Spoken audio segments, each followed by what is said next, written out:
Okay, give me 1 second. I have to check something in the back. Okay, no worries. I wanted to go on and do that so I don't forget.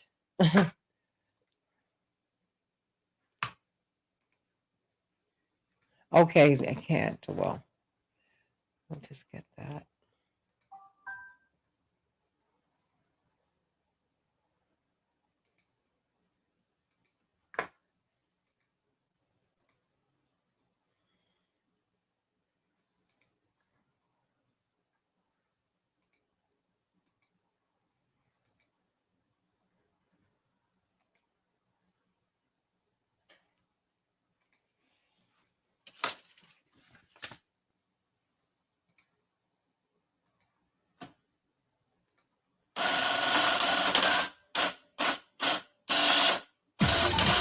Okay. This is 8:20 a.m. WCPT Willow Springs and streaming worldwide at WCPT820.com.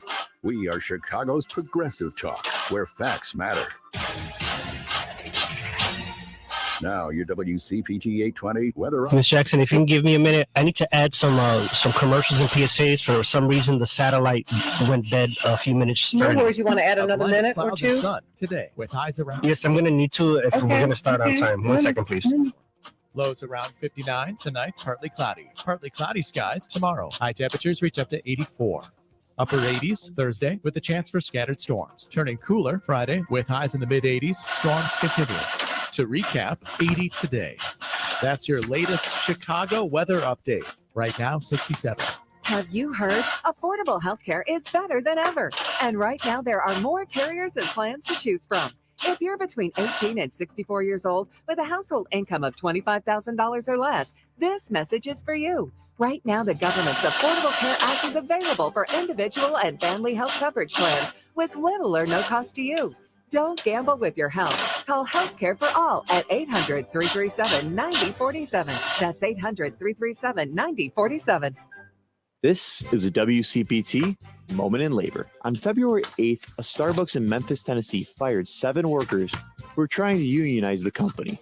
Starbucks is currently denying these accusations, saying they were fired for security reasons.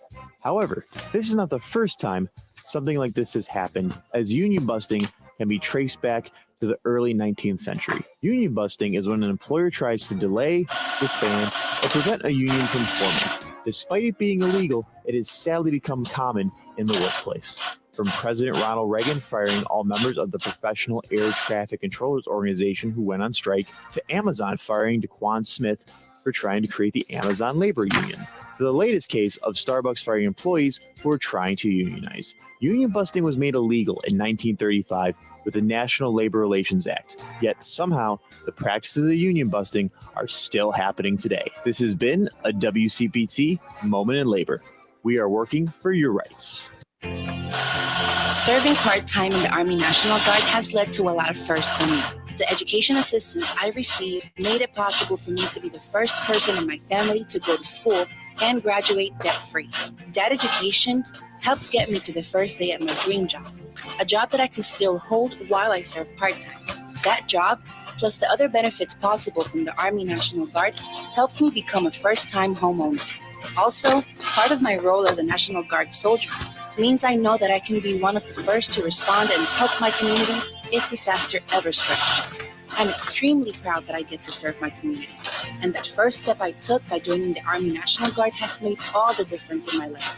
Talk to your local recruiter or visit nationalguard.com to find out what firsts are available to you in the Army National Guard.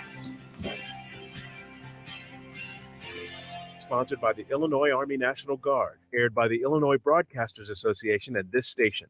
Serving part-time in the Army National Guard has led to I have the Reverend on. Okay, we just need to get him up then. To go to school.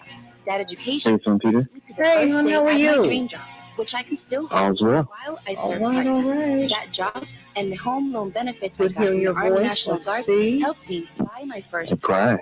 I also know that I will be one of the first to respond if my community ever needs me. Sponsored by the Illinois Army National Guard, aired by the Illinois Broadcasters Association at this station.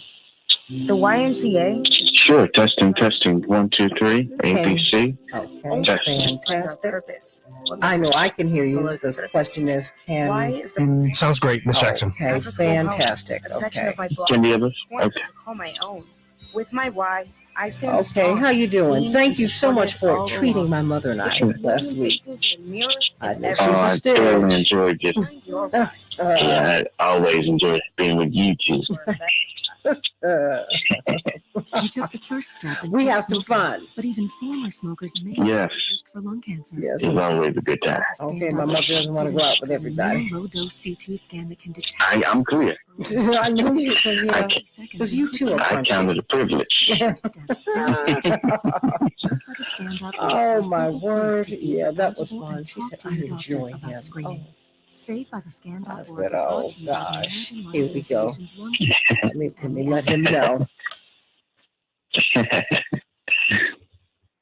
WCPT 820, Chicago's Progressive Talk, where facts matter. Okay, we have about 2 minutes. Okay. 2003. Just give me one Before hot in the second. morning, I'm my trying to phone find rang. something that They I said, I had, regret and to it's inform not you in that my your email. husband was wounded in It's action. odd. Victor sustained a moderate traumatic brain injury. I was doing school full time, and I was also then caring for Victor. One of the most important elements of caregiving is taking care of yourself. I just didn't want to forget that I. Do you also know the had goals Pentagon and that has I failed also had a 5 life. audits? What I did is I challenged Victor to meet me halfway. There are almost 6 And they million. That's a continue money to pit get. over there. I mean, across it's the a nation. it's a pit. We have our own journey, and we It's can just. I fulfill mean, that it's like, journey are you at the serious? same How time is it that we are helping our loved that ones. you all? Visit aarp.org/caregiving for a free military veterans guide Whew. to navigate Oh, and I your have caregiving something journey funny to tell you, and but I better won't care say for it your here. family and yourself. Okay. Yeah, By so AARP and the Ad speaking of Council. that, one of We my don't want you girlfriends on was our to her and team. was like, "Girl, you You're ought to too know slow better." and fat. This Ah, is weight bias. 1 minute. Worry about your weight. Honey, Don't you care I am what other not people think? feeling Millions who live and are that. affected by obesity face weight bias I mean, I'm every not day. mad at anybody. You're It's not just, the you know, right you have to fit kind for of this know job. Unfair what works for judgment by you. others. Just stop That's eating right. too much and exercise some. Like, honey. You lose all this weight. These people often blame themselves. Everything ain't for everybody. And no, it ain't. But why do you You like know, you something? just have to kind of I do let exercise people and eat know, right. no, I'm not with And I that. talked And I to my can't turn doctor. things on and off Bias hurts. when it comes to, Everyone deserves to be when it treated comes with to that, dignity and you know. respect. Your words are Understood. matter. Let's stop weight And bias. so, you know, Let's you work just, together. you just have to remain prayerful. That's why I Go told to you, you know, you have to know who you stopweightbias.com are. and learn more. 10 seconds. That was critical as you move through this month. Okay, that's why I Stand said, by. no, go, thank you so much. This is Go on and work out what you WCPT need to work 820, out and where keep it facts going. matter. How about that? Yep. Change the world, change the world, change the world. Yes, we can change the world, we can change the world, change the world. This is the Santita Jackson Show. War and hate to a place of love, it's not too late. Gotta save the children, we can't wait. Let's change the world. I am green. Hey everybody, welcome to the Santita Jackson Show. It is Tuesday, June 27th, 2023. I'm Santita Jackson. It's a joy to be with you today as we talk about all kinds of things. Of course, John Nichols will be with us talking about how the media reported the insurrection in Russia. You know, he said cable news in the United States was way behind. You know, they were way behind. And I was way behind, or were they? You know, just how was it reported? And so want to make sure, let me know, Robert, if you all have Facebook, if you have sound on Facebook, let me know.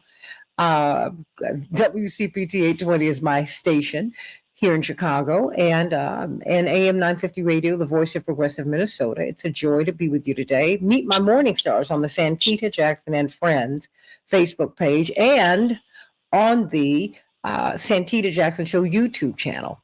We'll be talking about the Pentagon failing audits. They have failed 5 of them. And in fact, Reverend Stephen Thurston, there's $3.5 trillion. 60% is missing.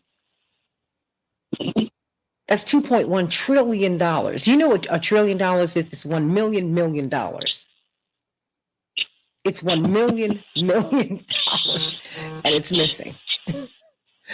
And yet they got $45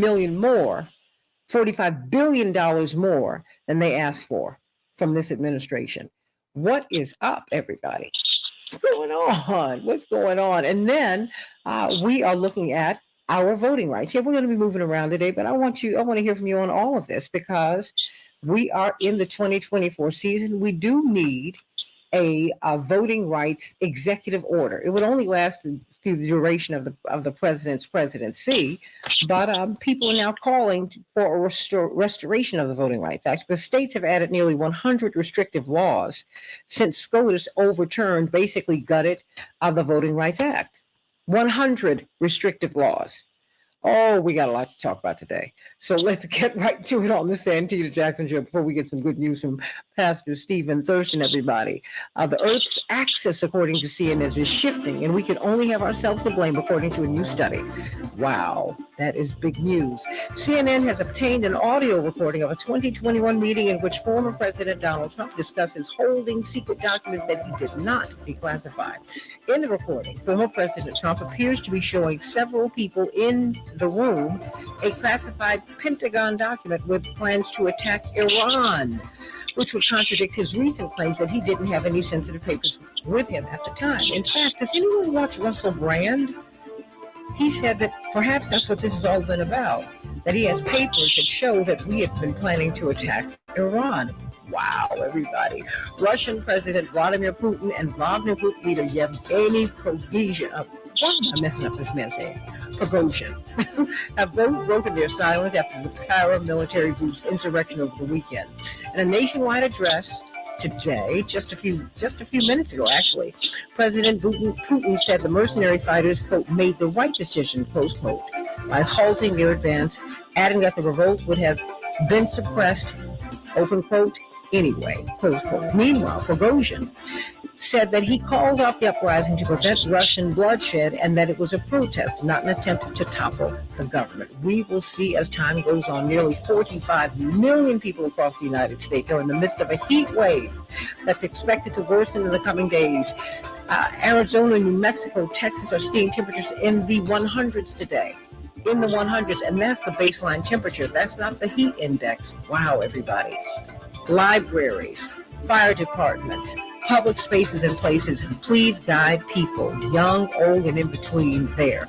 If they do not have air conditioning, if they do not have a way to stay cool, drink a lot of water. You are dehydrating as you speak. You don't even know it when times are this dire. Senate Democrats have released a new report on the January 6th attack on the U.S. Capitol.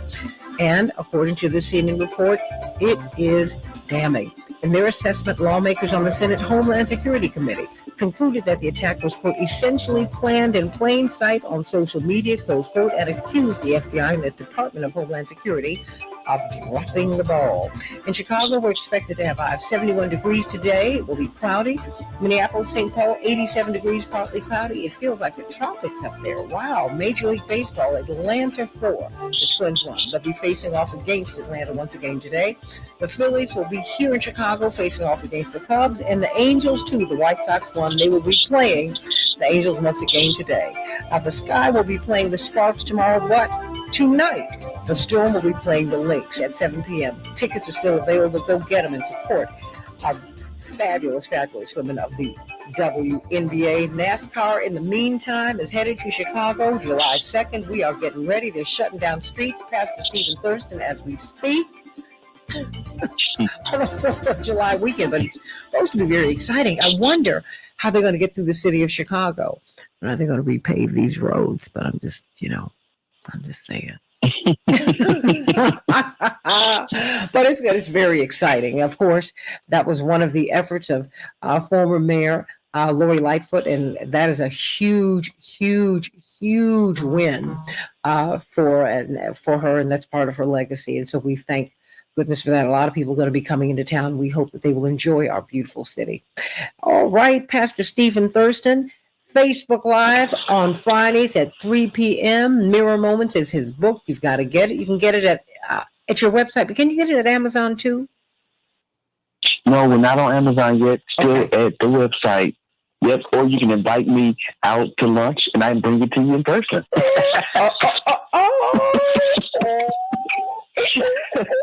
I'm not mad at you. But listen, what is your website, you crazy pastor, you? Stephen J. Thurston. That's Stephen with the PH. StephenJThurston.com. It'll pop right up as soon as you go on the site.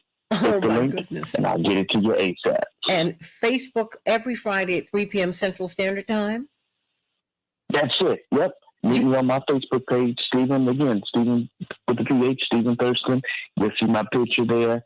Join the live, or you can always catch the replay. I keep those videos there locked into the Facebook platform so people can go back and watch them at their leisure. Oh, fantastic. Just very quickly, do you know what you're going to be talking about this Friday?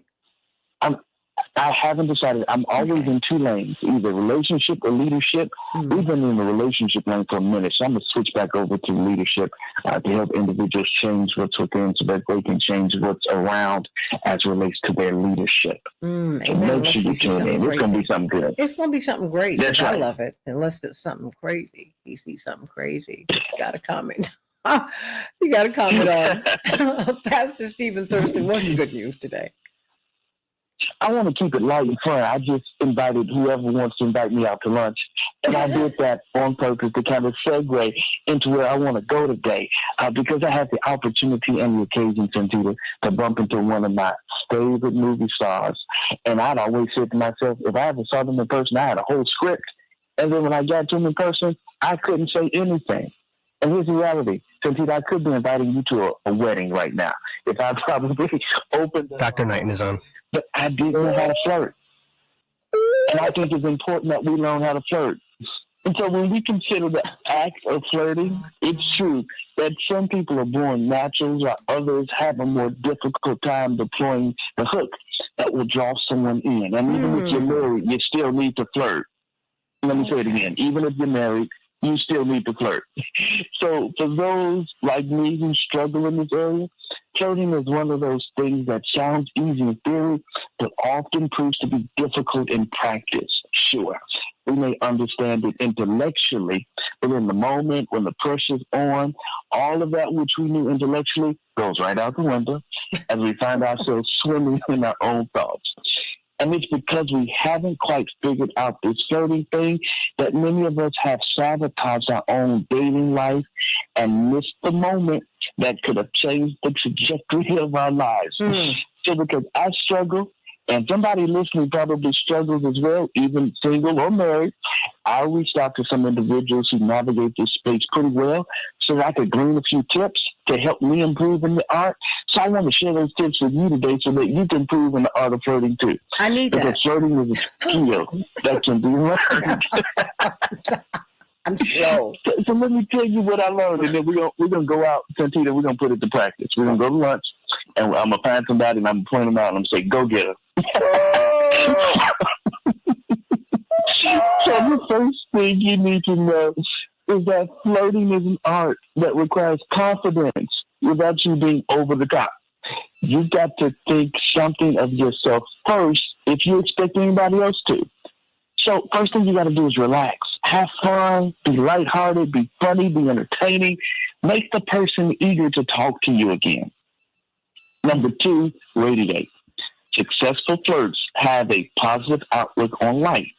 You have to transmit this feel-good factor in words and in your approach. The third thing I need you to do is to recognize. Find something about them to give a genuine compliment about besides their appearance. That means you got to talk to them, spark some conversation, pull something out of them, boom, drop it on them. Make them feel good about themselves without being self-deprecating. Then number 4, receive. Pay attention to what they have to say and ask appropriate questions. You got to be sincerely interested. Find something about them that you may have never expected or something that you don't know anything about and keep digging. Listen, people like to talk, especially when it's about themselves. And so if you can pinpoint that thing, listen, you're going to have an amazing conversation that's going to open up the floodgate for you to practice your flirting skills. Number 5, and I need the guys to really hear me on this one, respect. Stop being rude upon the initial approach. Here's why I say that, Santita, and I believe the women will say amen all day long. I already say amen. So many guys start off their flirting or shortly thereafter in conversation being sexually explicit. Ooh. That's not cool. That's not right. That's not wanted. If there's no interest also by the other person, take the hint and move on without having an attitude. Everybody ain't for everybody. Right? Yes. So it's cool. Rejection is it's a numbers game. So don't get all offended and cause a scene and call people out of their names. I wasn't interested in you, no way. Yes, you were. You approached it. You started the conversation. Don't get in your feelings like that. Don't do that. Be an adult. But here's a flip side to this art of flirting, because it's a two-way street. And it's important to be able to recognize the signs of flirting. Because, Santita, sometimes people are flirting with us and we're totally oblivious to it. So let me give you some signs that somebody's flirting with you so you can pick up what they're trying to put down. Number 1, prolonged eye contact. That's a good sign that they're flirting with you. You're sitting on one side of the room, they're sitting on the other, and every time you look up, they're looking at you. Listen, a lot of brief glances, that's a sign someone's flirting with you. Constantly catching the eye of someone across the room isn't just pure coincidence. Number 3, teasing or awkward compliments. Listen, these backhanded compliments allow them to test the waters and to see if you respond in a favorable manner. Let me give you a hint, ladies. Sometimes as guys just need you to crack the door open, and then we're going to go full force. And so pay attention to the little compliments and the little conversation to kind of try to test the waters, test your temperature to see where you are, if it's okay to keep going down this path of flirting. Number 4, touch while talking. You ever been by somebody and every little thing, they got to giggle, they got to laugh, they got to put their hand on your knee, on your thigh, on your arm. They're flirting with you. Well, not my touching thigh, that arm. My arm, yes. My hand, wrist. Yeah, a dress can be what my mother says. A dress can be never be too long, but it can be too short. Yes, ma'am. Yes, ma'am. Yeah. But actually, those little touches, they're actually signals that are sent to the brain about attraction.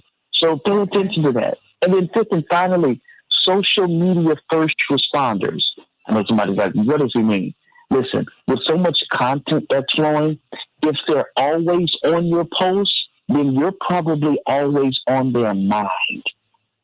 I've got a few people that every time I post, it's like before I even hit the send button, they're giving a thumbs up, a heart. I like that. They're floating. Okay. That's their way of engaging. So pay attention to that on your social media posts. Now listen, we all flirt for different reasons. Some for sexual attraction, some for a discount on purchases. I do that all the time. Getting out of a speeding ticket to make someone feel important, to disarm someone, to discover our own sense of power, or to try to see if we got any power, to make ourselves feel good, to see if the other person will reciprocate. Whatever your reason, hopefully today I've given you a few tips that will improve your success rate as you engage in this art of flirting. Thank you for that. I need that. Because, you know, when I was a girl, my mother absolutely discouraged that because you want to be a young lady, and quite frankly, that lasted through college. Quite frankly, you don't. I mean, it was. Yeah, I think that also Black people, and particularly Black women, there's a virtue issue, and I think we're over. I think not over. We're just very protective of it because it was never protected in the first place. And so there's that. But there is a way to manage that. And, you know, Dr. Maya Angelou said, do not lose your sweetness, sisters. Don't lose your sweetness. And I want to thank you for that today because we need that. We need that. Yes, ma'am. We need that. And when we go out, I would just like to eat, but okay, I'm game. As long as they don't touch my knee and my thigh. Oh, no. Yes, ma'am. Yeah, because you lose me on that. Now I'm gonna tell you that you lose me on that because I also, and I think having a daddy, not just a father, but a daddy, that makes a big difference. Makes a difference. So, he showed me how, no, this is the way my Uncle Saint told me, do not get out the door don't get out the car until he comes around and gets the door for you. I was 6 when he told me that. So, oh yeah. I was trying to run into my school because I was going to be late. He said, no, I will. Uncle Saint will take you in, but don't ever get out the car door. Don't ever get out the car unless if a man is driving, he gets up and opens your door. Yeah. So, that's a lot. And Robert, I know you're saying that you can't hear on Facebook. Then go on over to YouTube. Maybe they're trying to squeeze you over there. The Santita Jackson Show YouTube channel. I told you Facebook's reached out to me because of this traffic. But thank you for, I needed that. And just very quickly, and Dr. Knighton, I want you to stay with me because I'm going to give you 5 minutes on the other side of the break. But I think this is interesting. Why is it, as we talk about the good news, as we really lift ourselves spiritually and become more whole, why do you think it's important for us to learn how to flirt? Listen, human relationships, human interaction is what God designed us for. We're not designed to be kept to ourselves, locked away. And sometimes flirting gets you into different spaces and places with people. There may be a physical attraction that draws you together, but as you begin to engage with each other, you can discover, this wasn't meant for us to become a couple. This was meant for us to do business. This was meant for you to connect me with somebody else that you know who can help me to achieve my dreams and goals. This was meant because you were having a down day, really. And I'm here now to lift you and to motivate you because suicide ideation was running through your mind. And so we've got to continue to connect with one another, help, encourage, build one another. And maybe if the cards are there, date one another and take it to the next level from there. So let's stay connected as people to grow, to glean, to learn, and just to be better as humans towards one another. Yeah. Thank you for that. Florence Scovel, one of the great spiritual teachers who I became connected with years ago, she wrote about 100 years ago that no man is your friend, no man is your enemy, every man is your teacher. Or woman. And the thing is, you're not going to marry everybody, y'all. But you can learn how to talk to people and how to treat people and how to make people feel good. Yeah, flirting is nice. It's nice to be acknowledged for attractiveness. It's nice. It makes you feel better. Rejection hurts. It just does. And we've all been rejected by somebody for some reason. Everybody, let's talk about this. I love you, Pastor Stephen Thurston. Facebook, 3 p.m. Me too. Oh my goodness. Facebook, 3 p.m. on Friday. Facebook Live. Stephen with a PH. Thurston. Is it Stephen J. Thurston? On Facebook, just Stephen Thurston. Okay, Stephen Thurston. And then, of course, get the book Mirror Moments. Get the book Mirror Moments. You don't want to forget that. That's the kind of blessing you're going to get. I mean, this makes the gospel quite relevant. Dr. Shanita Knighton on the other side of the break. She has some infection prevention information to give us. And then we're also going to be talking about these 100 laws that states have enacted since the Voting Rights Act has been gutted. Now people are saying we need the Voting Rights Act restored. We need executive action on the Voting Rights Act. Yeah, President Biden needs to do that so he can be reelected. Yes. Back with more of the Santita Jackson Show in just a minute. Robert, I'm so glad you found the sound on your end. My guy. Sending you all so much love. Back with more of the Santita Jackson Show in just a minute. Thank you so much, Pastor Thurston. I needed that. You have no idea how much I needed that. Thank you for that. Thank you. Ooh. Shanita Knighton, Dr. Knighton. Good morning. How are you? Good. I'm interrupting you in the middle of all your children. So what are we going to talk about today? Look, we used to that now. See, what you don't realize is I'm getting 3 kids together every morning about this time. Oh, now you know I hear you, right? You know when your head inclines just slightly away from the phone. Oh yeah, I got to quick and say, get up and get ready. Oh, you know what? My father used to do a lot of media from home, radio. And honey, we'd be in and out of him and mom's bedroom. And sometimes you could hear from the way he was speaking, oh, he must be doing radio. But when Yusuf and Jackie in particular were younger, honey, they just come in, and he would just say, "Look, you all know." Thank you. He'd say, "You know what? Thank you so much, Alex. Y'all know I got a lot of kids, and now I have another baby." And she is, as he said, and I'm glad she's making noise this morning because that means she's all right. And he would just keep on going. Oh, Chaparral? Good morning, Santita. I had you on mute. Oh, of course you did. Could you do me a favor? Because we ran over. The clock is off right now. Could we call you back at 7:30? Absolutely. Okay, fantastic. Well, you sound like you need a little bit more time. I'm just kidding. I mean, oh my gosh. Oh, you know what? Dr. Knighton, I need to ask you something on Chaparral's behalf. And we're here. I'm not going to save it so much, but there are some of our children who are dyslexic. Turning Hoffer's on. Thank you. We want to keep them encouraged. Thank you so much, CK. Want to keep them encouraged in terms of reading. And I recommended to her that she get Audible books for this child. So at least this child's mind could be engaged. And let's try and find, until they can find a tutor who can help this child with, dyslexia. Do you think that sounds like a sound idea? No pun. It does. I've actually seen children and adults that haven't used or actually do the read along books. Okay.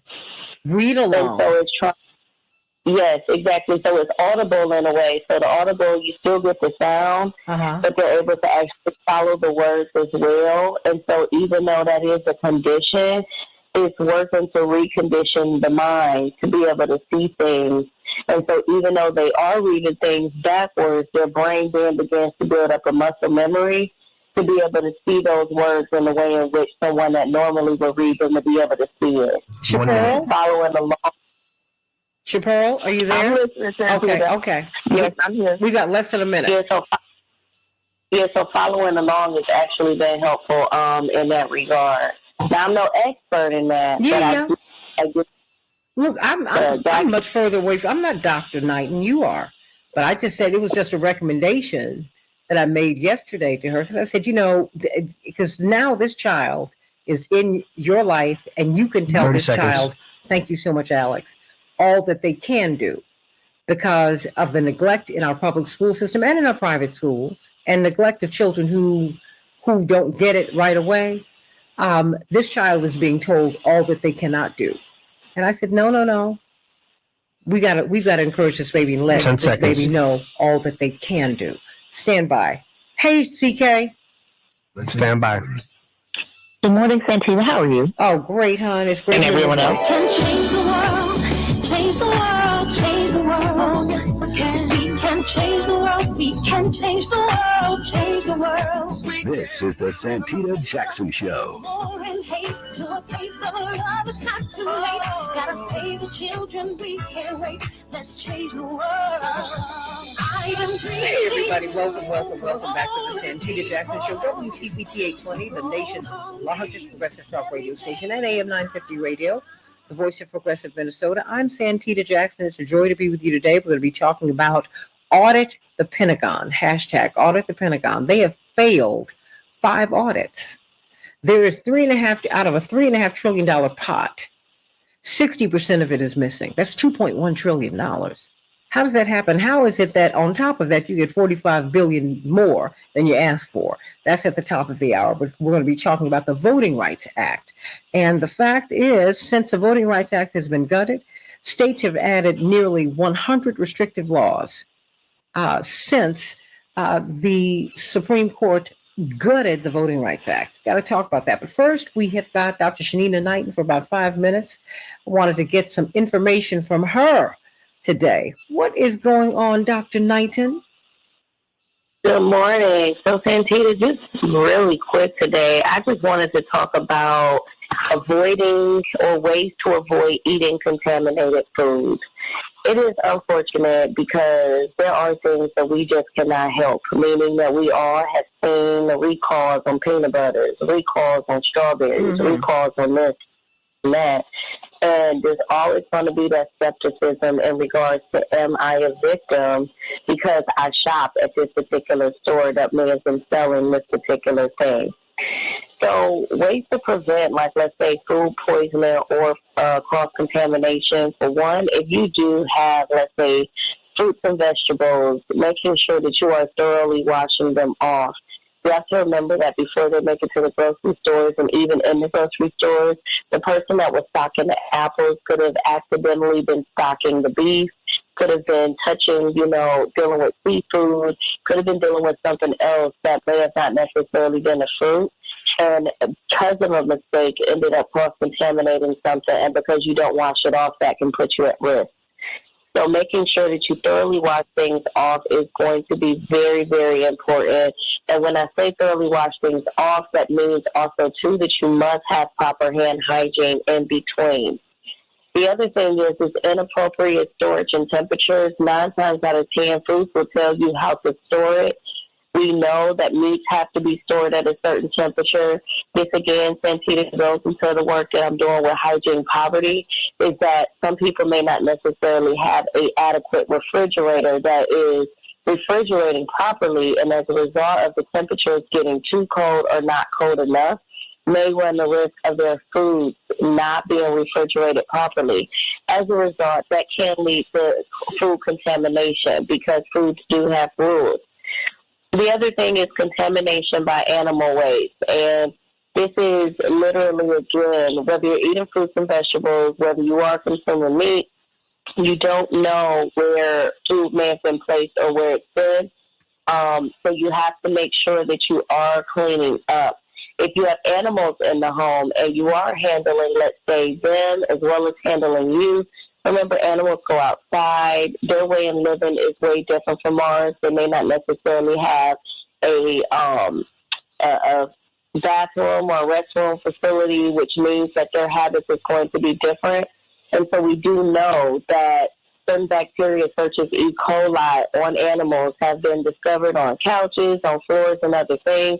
And so it's just reminding people that when you touch animals, when you touch those surfaces and are also handling food, that is how cross-contamination happens when people do come in contact with animal waste. And so I'll stop there because I know we're only on 5 minutes today, but I think like the biggest thing to just think about is when we think about contaminated food, how do you avoid eating it? How do you avoid becoming a victim of it when others may be preparing our food? And I'm going to continue to say it, wash, wash, wash. If you can wash, and if you cannot wash it, make sure that it's stored at proper temperatures. Make sure it's cooked thoroughly as it should be cooked. And when in doubt, throw it out. So if it doesn't smell right, throw it out, because that can be the matter between your health and not being sick and versus being sick. Well, just very quickly, what about rare meats? I'm a huge fan of the Food Network, and I watch a lot of different shows. And I said, I can see cultural differences because Black people believe in cooking meat all the way through, particularly pork. I would always hear that. And then, in many shows, they'll say the flavors are there, but the meat's too tough because it's been cooked too much. What do you think? What do you make of that? So the thing is typically, it's just like with our skin, Santita, how they say to wash the germs off of your skin. Mm-hmm. So those would be exogenous or transient bacteria. So it's the same thing with meat, that as long as the meat is heated on the outside to kill bacteria, it doesn't matter if it's rare on the inside, because you have to kill bacteria. Typically would be on the outside, or I put it to you like this: the increase of bacteria would typically be on the outside of the meat. So as long as the outside is cooked, then you decrease the risk of any contamination that may occur on the inside. Now, there are certain meats for which that does not necessarily happen with, and as a result of not cooking it thoroughly, you do run the risk of, let's say, different sorts of worms that could potentially be present in the meat. Wow. Thank you for that. You know what? I want us to go back over that, particularly the CK's. Pick yourself up off the floor, CK. She's like, I feel like Lurch again. Oh. Thank you, Dr. Jones, Reverend Erie. You're like, wait a minute, hold on, what did I eat? And because sometimes you say, "Oh, I'm sick," and you might have accidentally contaminated yourself. Cross contamination. Absolutely. Yeah. That is. Yeah. I don't want condiments at all. And you shouldn't. I'm telling you, they still sit in syrups on top of pancakes. And I keep telling people, you don't know where that plastic was before it ended up on your... Matter of fact, you know exactly where it was. It was touching somebody's bare hand before it went on your pancake. But it was also in the box on the floor or in the refrigerator, potentially on the shelf that wasn't clean. So they should never sit condiments in the plastic directly on your food. Unless someone is directly pouring it on your food, they should not be sitting at plastic or any kind of container directly touching your food. Thank you, Dr. Knighton. Hey, Dr. Nina. I'm not laughing at you. I'm just like, thank you for that, because we really need that. I mean, because you really help to make us aware of a lot of things that we don't even think about, and we need to think about these things, and we need to know more than that. Dr. Shanina Knighton, everybody. Hey, Dr. Nina is her handle, HEYDRNINA. Follow her. And congratulations to your babies who made this national dance competition. Yay. Thank you. Right. I called her this week and heard all this cheering in the background. I'm like, I know you're not in an infection prevention conference, but more for that later. You know what? Let's talk about this, everybody. Many civil rights organizations are coming together, and they're praising the Supreme Court's decision to protect freedom to vote. But they're saying now we need action to restore the Voting Rights Act. States have added nearly 100 restrictive laws since SCOTUS gutted the Voting Rights Act 10 years ago. Of course, you've got attorney C.K. Hoffler, who will be on WAOK today, 11 a.m. Eastern Standard Time, 10 a.m. Central Standard Time. Reverend Dr. Todd Urey, Esquire, Rainbow Push, NAACP, Senior Pastor, Douglas Memorial Community Church in Baltimore. And of course, I'm going to start things off with you, Attorney Daryl Jones. And Robert Arnwine will be on your radio show on WOL in DC today at 12 noon Eastern Standard Time. And I mean, CK, who does more work in this space absolutely than Robert Arnwine and Daryl Jones? So talk to us. What about these nearly 100 restrictive laws since SCOTUS gutted the Voting Rights Act? And what about what did the Supreme Court do with respect to protecting the freedom to vote? And what's protecting the freedom to vote? What's the difference between that and restoring the Voting Rights Act? I mean, help us to understand what's going on here. Well, good morning, Santita, and thank you again. This is just an incredible era that we're living in right now with regards to voting rights. And as you and our other panelists know, the Supreme Court back in 2013 passed the Shelby versus Holder decision, and in essence, what that did was that there had previously existed what we called a pre-clearance provision, so that if states wanted to pass voting rights requirements that would be onerous on particularly people of color, that the federal government would first have to give its blessing to what was trying to be passed, trying to be implemented. Well, following Shelby versus Holder, what the court then did was that it removed that pre-clearance provision, so it was no longer there. So once that pre-clearance provision was gone, you immediately saw states like Alabama, North Carolina, that then put in place these restrictive legislation for people to be able to vote. One of which, of course, was having identification and then determining what types of identification would be acceptable for people to be able to register as well as to vote. It had a disparate impact on the African American and minority community who had limited access for those identifications and the proper identification that these states were putting in place. What then grew out of that was just an avalanche of attacks on voting rights. And I say attack on voting rights, meaning that making it more difficult for communities of color to have access to the ballot. You started to have polling places that were being reduced in minority areas and saying that they could go out to other areas to vote. From there, we then grew and we started seeing decreases of access to, for instance, the drop box, which is a place to make it easy and convenient to vote. So all of this started growing out from the Shelby versus Holder decision, and the whole pre-clearance provision that was there that was meant to protect was now gone. That shield was gone. And so you had these particularly conservative legislatures that then were taking that and using what was a shield now as a sword to go out and to slash up and get rid of African-American voters, to make it more difficult for them to get to the polling box. By making it more difficult for them to get to the polling box, they were able to elect more of their officials, and the more they elected of the conservative philosophy, they were then able to make it even more difficult for blacks and Latinos and brown and black people to be able to vote. But this was the growth that came out of the Holder decision. So what then happened is that the voting rights organizations got together and they began to push for the Voting Rights Advancement Act, the John Lewis Voting Rights Advancement Act, as well as the Freedom to Vote Act.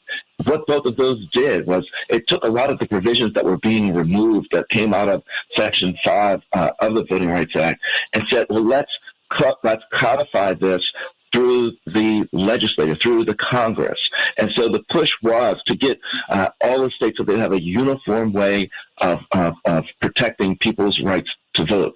What type of identification would be required? What are the various requirements that are there? It would be uniform across the country, and you wouldn't have states that are getting this piecemeal stuff, trying to make things more difficult. And so that's how the Freedom to Vote Act, as well as the John Lewis Voting Rights Advancement Act, were all coming about. Unfortunately, at the time that we were pushing forward with this, I guess it was now 2 years ago, we had a Senate that was using the filibuster to block all of this, to stop all of this from coming into a vote.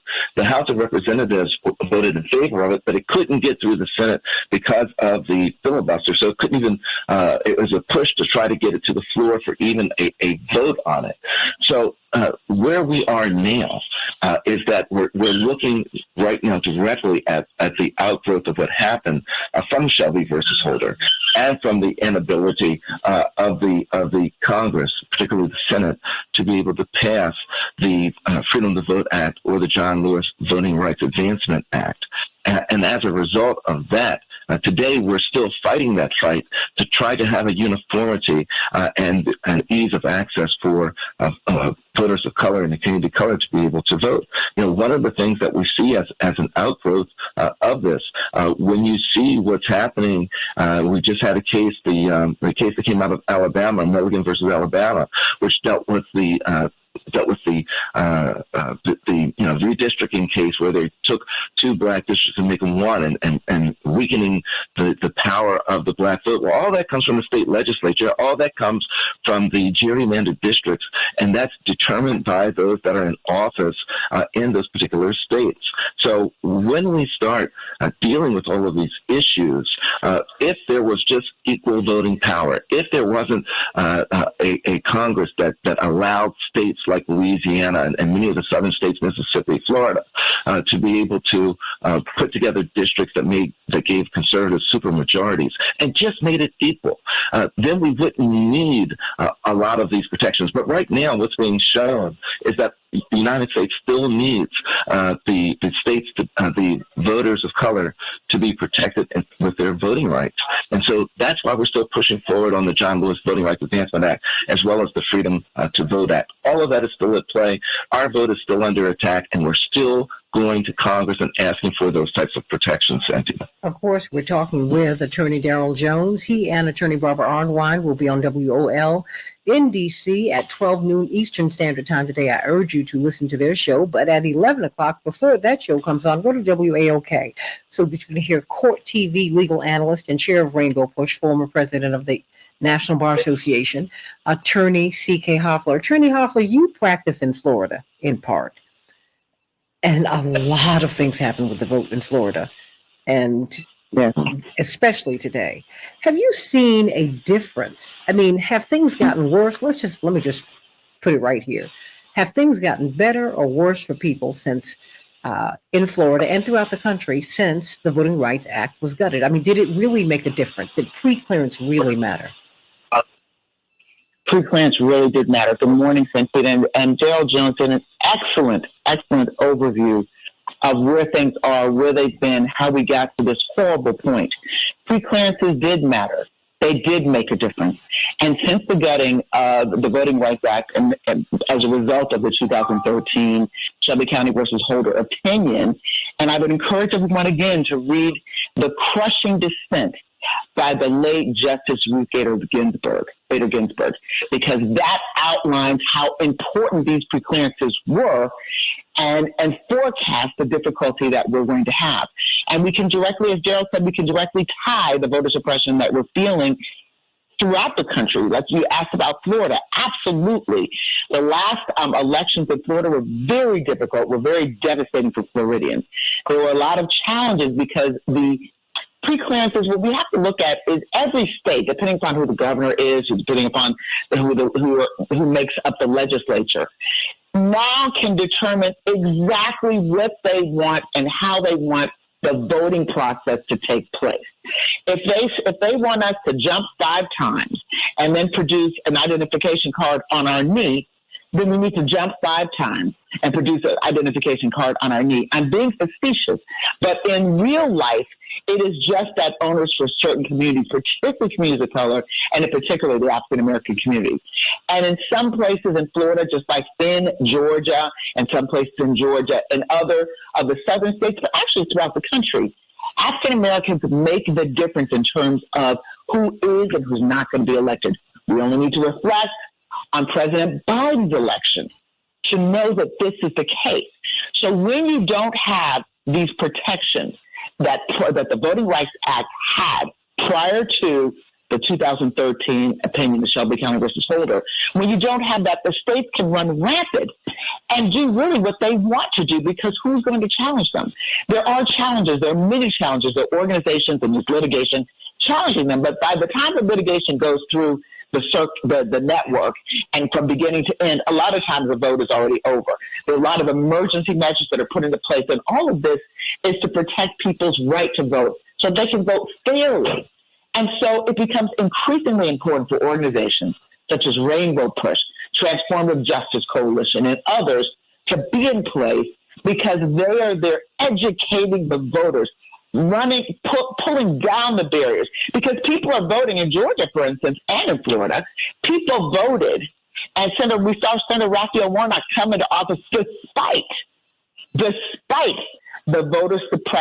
extreme voter suppressive measures in Georgia. We saw the same in Florida. But guess what? There are a lot of people who would have won, who could have won, who could be exceptionally well for various communities, but who didn't win because of voter suppression. So it's real. The preclearances, not having that is problematic. We feel it every single day, and particularly in some of the southern states. And as someone who practices in Florida, I mean, Florida has a lot of issues right now. I mean, the fact that the NAACP has issued a travel warning or travel advisory for African Americans should tell us a lot. But the climate in Florida is such that I predict the voter suppression, especially leading into the presidential elections, is going to do nothing but increase. There will be more measures passed. And then when we have a governor who's running for president in the state of Florida, that's going to make it even more intense, because why? They will be able to eliminate or get rid of certain votes that they don't want and ensure that other votes are protected. So it really is terrible, Santita. It's really terrible. We should really watch this. We cannot take it lightly. I know at our convention coming up, Rainbow Push, we'll be talking about this. I know Daryl and Barbara Armine are going to play a critical role in educating. And it's more than just educating, putting in place a plan of action. You know, Reverend Jackson has always been about action. Mm-hmm. We have to continue to act on what is happening.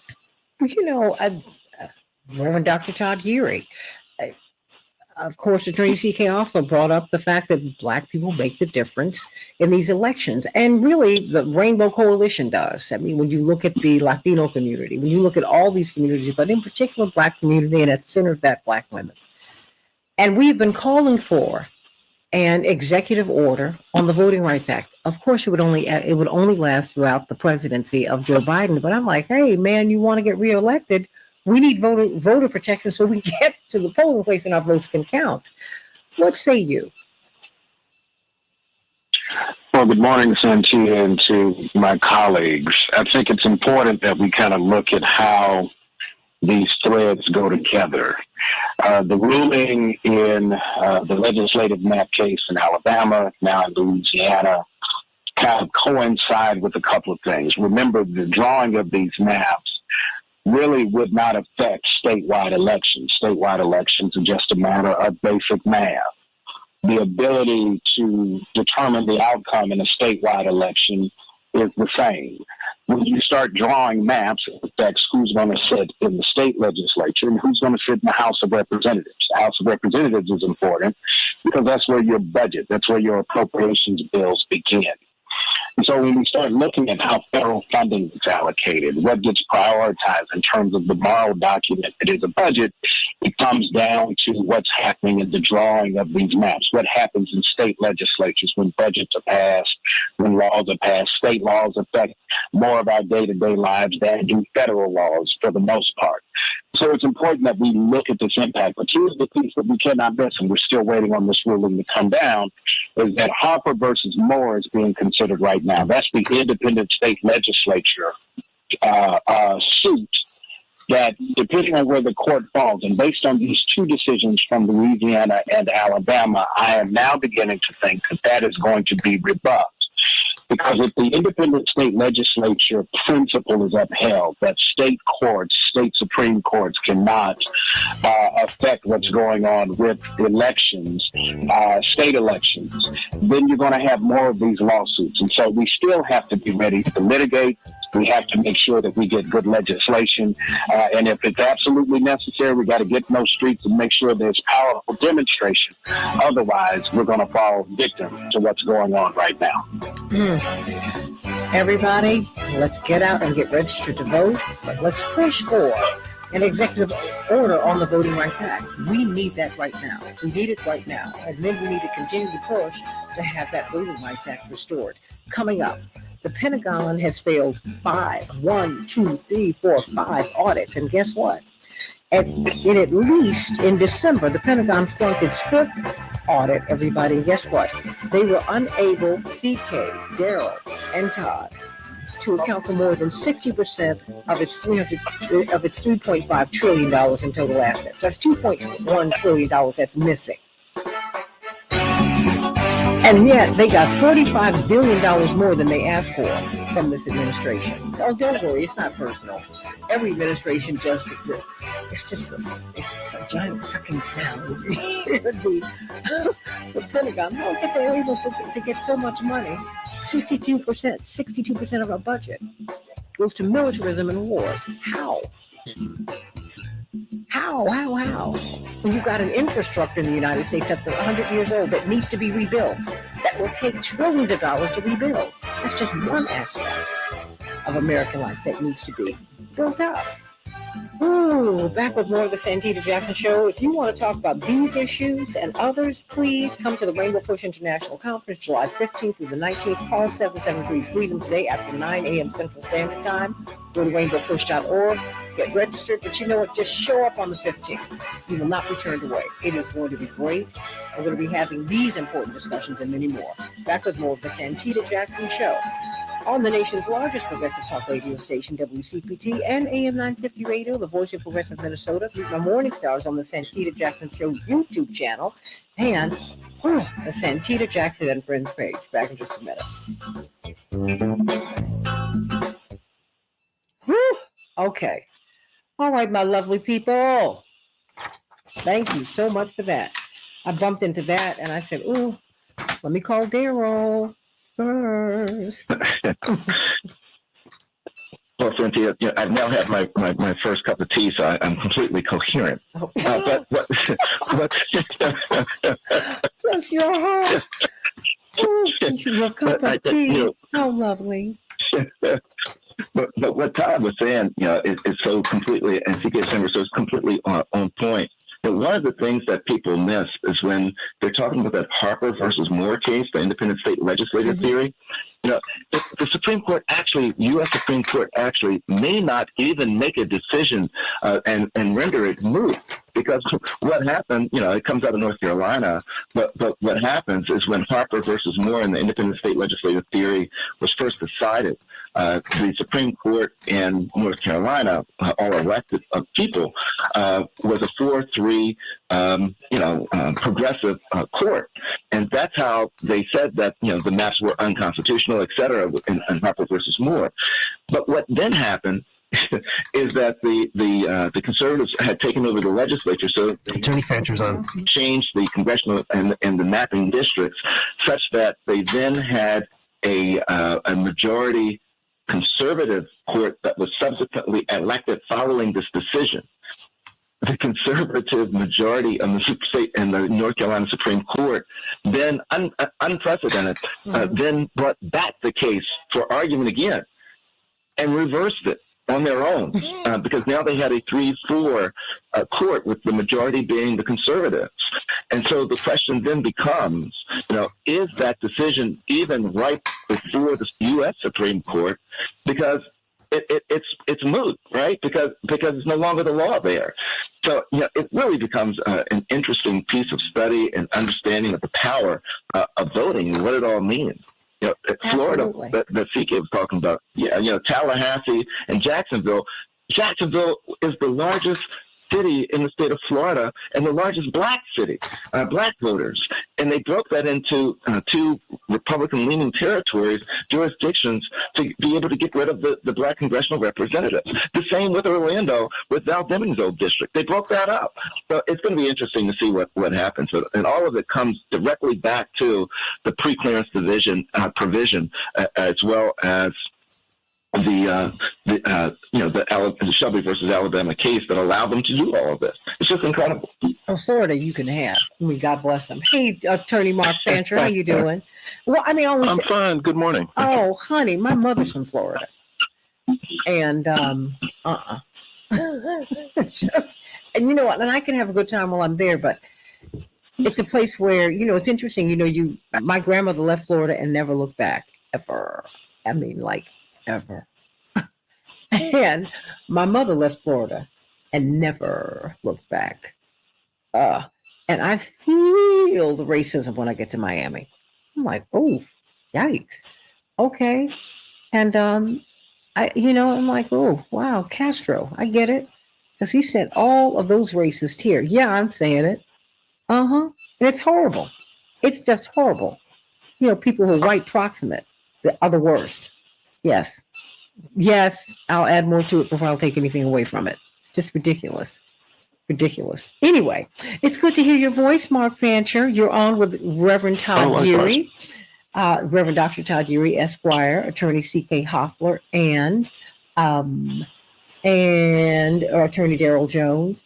And, find a way to tag in or out of your statements, Daryl and CK, that you're going to be on the radio today, okay? And when you're going to be on Court TV, CK. You just say it quickly. Don't even say, thank you for letting me be here. You can just say, thank you. Glad to be here. Boom. And then go right to that and then go to your statement, okay? Okay. Because you always want to remind people that you're going to be on TV, that you're going to be on the radio. And it should not, remember, you got about 15 seconds to keep an audience. 15. After that, they are gone. They are channel surfing. They now have a device where they can DVR, essentially, a radio show. So you don't even have to hold folks' attention for the radio show, okay? So this is a medium that moves really, really quickly. Paula has fallen in love with you, Daryl, because you are a tea drinker like her. She said, ooh, she loves it. Oh, man. But I had some good tea last night. I went out to dinner. Wow, I'm starting to live my life. And I don't know how it was an Earl Grey tea, but it was loose. And, of course, that means you don't taste the bag. I've got a real thing about that. Spent a lot of time over in England, and my favorite meal in the world is tea. I love going to tea. when I'm just, I love it. I love going to tea. I love the little sandwiches. I love it all. Oh. My mother looks at me cross-eyed. She was like, "Are you serious?" I'm like, "I love it. Let's go over to Harrods right now because sadly, that's some of the best food in London. You know, London food, CK. You know it's bad. You've got to go to the West Indian and to the Indian neighborhoods to get some great food. Oh, these folks, you know, meat and a potato is it. I'm like, 1 minute. can y'all get some seasonings? All right, everybody, let's get. All right, Santita. Yeah, I said it. I'm sorry, I was laughing. You know it's the truth. I'm going back on mute. Girl, don't. You know it's the truth. You're like, okay. Feel like, oh man, it's just not. But and even with all of that, London is one of my favorite cities on earth. I mean, when I'm there, I don't have jet lag. I get there and get moving. Oh my word. I have a great time. 30 seconds. Stand by, everybody. Let us get right to, it's funny. Hootsuite, I have not been able to get my my tweets through today. Isn't that interesting? And my posts. You all are messing with me. I've got my eyes on you. See 10 you. seconds. Stand by. Stand by. Okay. We can change the world, change the world, change the world. We can change the world, we can change the world, change the world. This is the Santita Jackson Show. War and hate to a place of love, it's not too late. Gotta save the children, we can't wait. Let's change the world. Hey everybody, welcome to the Santita Jackson Show. It's Tuesday, June 27th, 2023. It's a joy to be with you on WCPT 820, the nation's largest progressive talk radio station, and AM 950 Radio, the voice of progressive Minnesota. Meet my morning stars, if you will, on the Santita Jackson Show YouTube channel. Please, everybody, like and share the show, And, of course, the Santita Jackson and Friends Facebook page. That's my only page, everybody. The other is a landing page, and I've got like more than 1,000 people. That's the limit that they have, and they're kicking people off every day. Please, I don't want to lose any friends. Go over to Santita Jackson and Friends and encourage your friends to do so, and like and share this show. Everybody, let's talk about, we've been talking about these 100 restrictive laws that have been put in place since the Supreme Court gutted the Voting Rights Act. But now let's talk about the Pentagon. The Pentagon, which has failed 5 audits, and yet they got $45 billion more than they even asked for. 60% of $3.5 trillion that they have, $3.5 trillion, which is $1 million. 60% is missing. That's $2.1 trillion. Is missing. And yet they're getting more money. We got to talk about that. Bernie Sanders says, hashtag audit the Pentagon. That's right. And he gets pushback on it. But what do you think? Audit the Pentagon. Let's talk about it on the Santita Jackson Show with Attorney Mark Fancher, Attorney C.K. Hoffler, Reverend Dr. Todd Geary, Esquire, and Attorney Darrell Jones. Of course, Attorney Darrell Jones will be on WOL today at 12 noon Eastern Standard Time, and then Attorney C.K. Hoffler will be on WAOK today at 11 a.m. Eastern Standard Time. And of course, she'll be on Court TV throughout the week. So let's get right to it, everybody, on the Santita Jackson Show. There's a new study that shows that the Earth's axis is shifting. What will that mean, everybody? CNN has obtained an audio recording of a 2021 meeting in which former President Donald Trump discusses holding secret documents that he did not declassify. In the recording, former President Trump appears to be showing several people in the room a classified Pentagon document with plans to attack Iran. Russian President Vladimir Putin and Wagner Group leader Yevgeny Prigozhin have both broken their silence after the paramilitary group's insurrection over the weekend. In a nationwide address on Monday, Putin said the mercenary fighters, quote, made the right decision by halting their advance. Meanwhile, Prigozhin said that he called off the uprising to prevent Russian bloodshed and that it was a protest, not an attempt to overthrow the government. Extreme weather. Nearly 45 million people across the United States are in the midst of a heat wave that's expected to worsen in the coming days. There are temperatures way above 100 in Arizona, New Mexico, Texas. A heat dome in the south is creating dangerous conditions all over the place, everybody. Can you believe the baseline temperature for many of these places is 100 degrees? The heat index is 120, 125. Please be careful. And if you know someone in those areas, make sure that they're drinking water, because you could become dehydrated without knowing it. And make sure they go to a library, to a fire station, to a police station where they can rest and get some cool air or public space.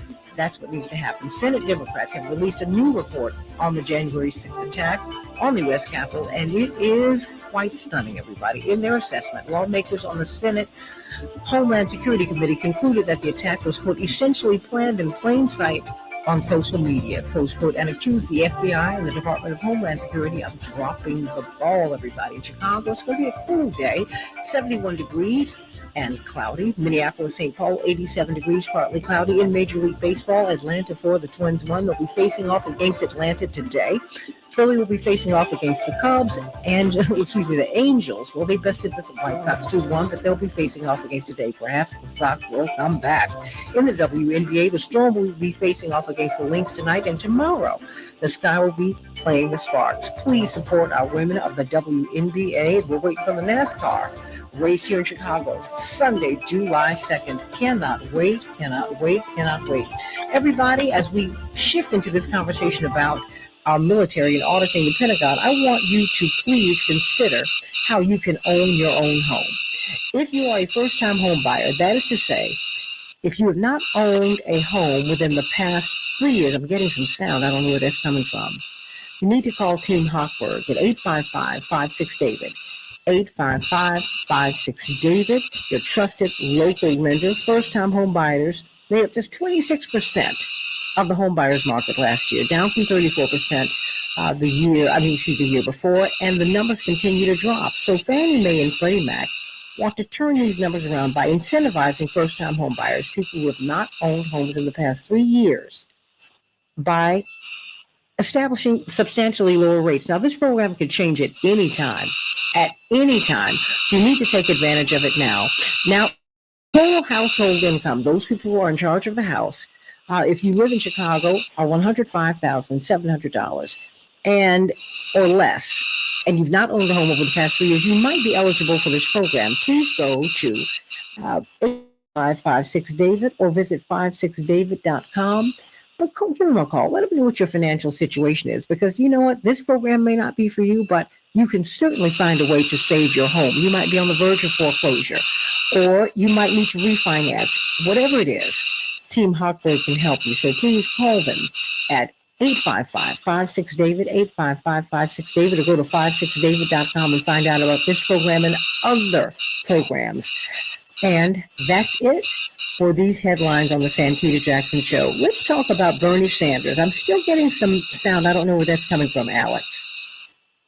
Okay. I believe that's coming from one of the callers. Oh, okay. Let's put everybody on mute and let's isolate that, because it's okay. All right. Senator Bernie Sanders has unveiled a bill to force the Pentagon to pass an audit or return part of its budget. It's a bipartisan group of lawmakers led by Senator Sanders who introduced legislation Wednesday that would require the Pentagon to return a portion of its enormous budget. Now, everybody, they have failed 5 audits. 5 audits. In December, the Pentagon flunked its 5th audit, and they were unable to account for, guess what, everybody, 60% of the $3.5 trillion that they have in total assets. That's $2.1 trillion that they cannot account for, that are missing. In the meantime, of course, 60 Minutes had this report that talked about the massive price gouging that military contractors are absolutely guilty of committing against the Pentagon. And it's our money. So everybody, okay, we gotta isolate that, because I don't know who that is and what that is, but that is a lot, and it's a lot for the audience. So let's just put everybody on mute, and then I'll just ask for everybody one person at a time, and maybe we can do it that way. Okay, Alex? Sounds good. Okay, very good. Mute everybody. Okay, let me start with you, Attorney Mark Fancher. What do you think about this audit, this move to audit the Pentagon? I mean, are you surprised that they have flunked 5 audits? No, not at all, because I think what we have to accept is that the military is part of a racket. It represents an unholy marriage between the major corporations, primarily weapons manufacturers, and the military wing of government, the Pentagon. And for as long as any of us can remember, they have been engaged in an ongoing enterprise which is designed to accomplish several objectives. One is to maintain an empire, to ensure that the U.S. is in a position to, through a force of arms, to control large segments of the planet. And on the other hand, it is also to ensure that profits continue to flow into the coffers of those companies that manufacture weapons. If you think about it for just a couple of seconds, you can understand that there isn't much of a market for jet fighters, tanks, for bombs, for assault rifles, other than the kind that we see crazy people carrying around at MAGA rallies and things like that. I mean, there's only one real customer for those kinds of things, and that is the Pentagon. And so it becomes necessary for the military-industrial complex to operate in a way that ensures continuing profits, continuing capacity to stretch out to different parts of the world and to lock it down and to make sure that people who have been historically oppressed and colonized and marginalized don't gain access to the resources that rightfully belong to them. And by extension, this racket has now become part of what many refer to as disaster capitalism, where when there isn't a real conflict, that there are occasions when one will be initiated solely for the purpose of providing contracts to those who can come in after war and destruction have occurred, and at the cost of billions and trillions of dollars, rebuild regions and countries that have been destroyed and ravaged by this type of military conflict. So the whole thing is, in my view, a criminal enterprise, and so the fact that they can't account for large sums of money comes as no surprise to me. I don't know that it's necessary or as important to try and get them to account for it as it is to just eliminate it altogether. It's $3.5 trillion. 60% of it cannot be accounted for. People go to jail for less. I mean, Mark Fancher, this is insane. And then you see the massive price gouging. Senator Elizabeth Warren is looking into that, and she is looking to enact a law to end the price gouging by these military contractors. I mean, it's unconscionable, and we need the money. Attorney Fancher? Yeah, we really do. And they fear, I guess the thing that they probably fear the most is a rising level of consciousness among the broad masses of people. Because historically what they've been able to do to keep this criminal enterprise going is to ensure that it's never challenged by scaring people to death. So back in the 50s and even earlier, but especially in the 50s and early 60s, they used the so-called to scare people. They fed everybody a lot of propaganda about how the communists are coming, and they're going to take over our schools, and they're going to brainwash us and enslave everybody and do all of these things. And so we need more money. And so people gladly surrendered their tax dollars to support this kind of thing. And in more recent years, it has been the so-called terrorists who have been the big boogeyman, the monster that's coming. And so we have to, make sure that we feed the Pentagon to make sure that we are able to defend ourselves against the so-called terrorists. And the propaganda, the shrill tones of it are so loud and so insistent that people don't pause to think. So you've got several guys who hijack a couple of planes, and they're from Saudi Arabia, and they come on September 11th, and they engage in mass destruction. And then the response to that is not to look to Saudi Arabia, but to protect Saudi Arabia, and then say that the people responsible are in Iraq. and then to go and bomb the daylights out of Iraq, at the cost of billions and billions of dollars, and all for the purpose of really getting access to oil. And it just doesn't stop, because one of the things that I think that they have come to understand is that there is this rising level of consciousness, a growing suspicion of what they're doing and what they're up to, a far less tolerance for it. And what they've had to do is they've had to become a lot more quiet about how they operate. They can no longer send U.S. troops into war because there would be immediate backlash, immediate response, immediate resistance to sending our young people into conflicts that people increasingly know are for the purpose of ensuring access to oil and other resources. And so they've resorted to using proxies. They've used proxies, even as early as the 1980s in Central America in the form of the Contras, the Contra Revolucionarios against Nicaragua and the Sandinista government. But more recently in Africa, they have operated through the armies that are used, or that have been raised for African countries themselves. So U.S. Africa Command, or AFRICOM, doesn't send U.S. troops in to do any fighting to protect the U.S. corporations' access to Africa's natural resources and natural wealth. What they do is they very quietly send so-called advisors into these African countries who train African military forces to carry out missions which are to benefit U.S. corporations. So that way everybody wins as far as they're concerned. They don't face the kind of resistance and pushback that they would get if they sent U.S. troops in to try and carry out those missions. And at the same time, they're able to maintain their continuing access to Africa's wealth, and also position themselves so that if any time Africa or Africans, anywhere decide that they want to try and seize these resources from the control of foreign corporations and foreign forces, that they're in a position to militarily strike back and to suppress that kind of revolutionary initiative.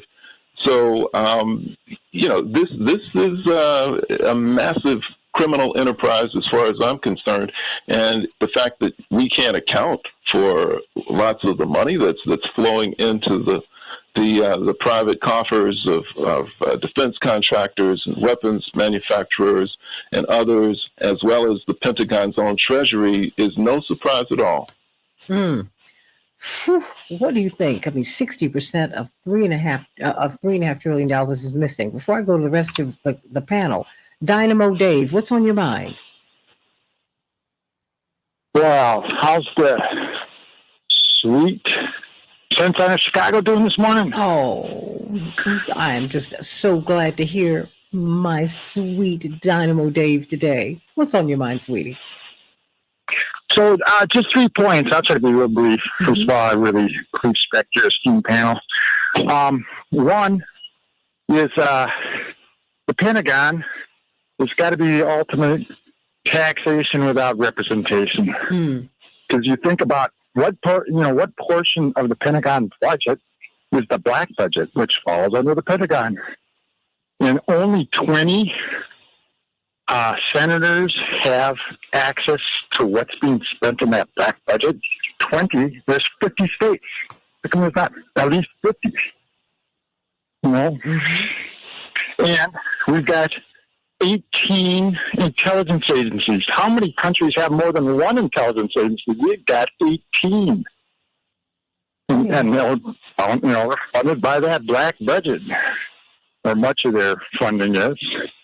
And then also, we're spending money on outsourcing, our military stuff as far as, Blackwater and the rest through, what's going on, what happened in Iraq, our invasion of Iraq, and that sort of thing. It's like, how much money is going to these private fighters, mercenaries? Is that accounted for? I mean, do we know as a country how much we're spending outside the people who are in uniform?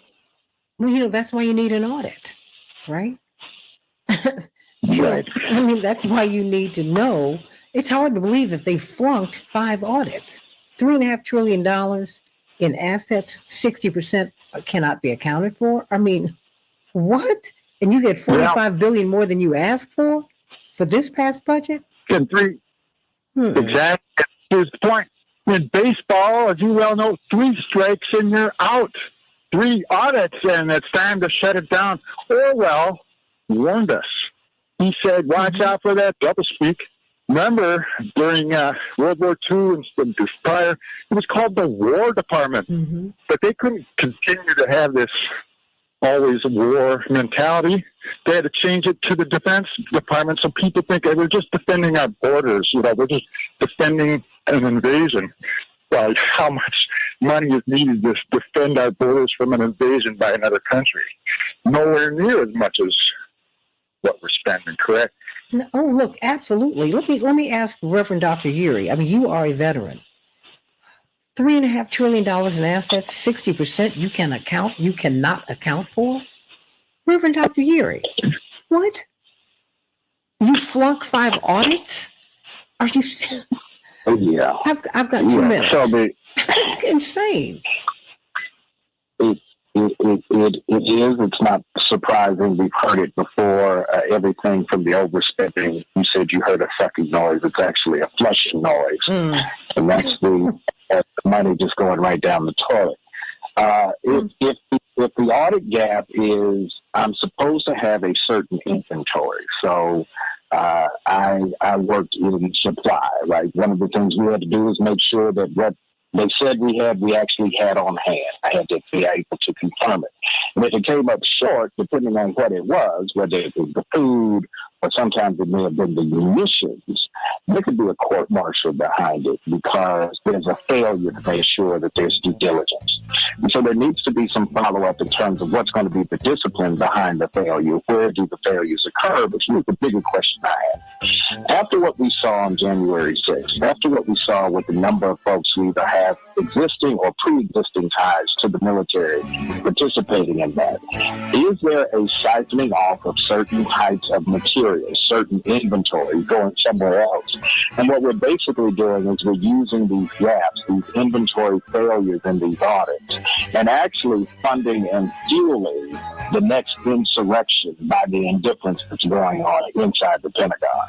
And so you really need to figure out where these goods are going, where this money is being spent, because if you don't control what's happening inside the operation, it would say to me that there's highly likely an operation within the operation that is benefiting from this lack of oversight.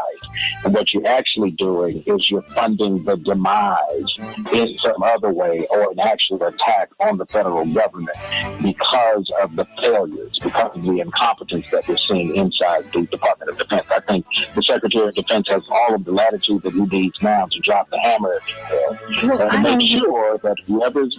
I don't know how he's going to do that. He's, a former board member of Raytheon, and they've gotten $45 billion on his watch.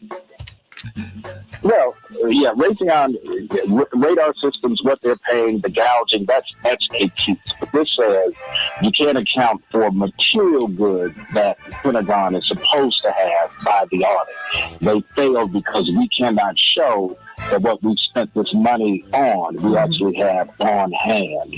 That becomes, I think, a different level of accountability, and I would want to know with greater detail and specificity what's actually missing. Because if it is weaponry, then we have a whole different issue that we're not talking about. Well, weaponry, all of it. There's a revolving door between the top generals, the top brass, and the military-industrial complex. It's all off.